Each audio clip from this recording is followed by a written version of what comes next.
What is up guys, Tanner this side. In this video, I'm going to show you how to delete an image or video in Vivago AI.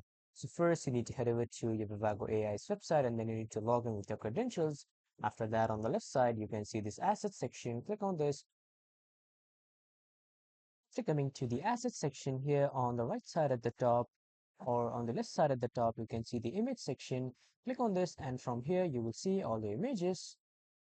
So I currently don't have any image. I have kept it in uploading, but I'll show you guys the process when you come to the assets and the image section here.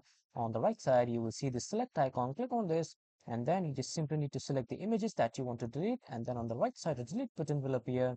So just simply click on that and your image will be deleted. Same is the case with the video. So this is how you can delete your videos and image in Vivago AI.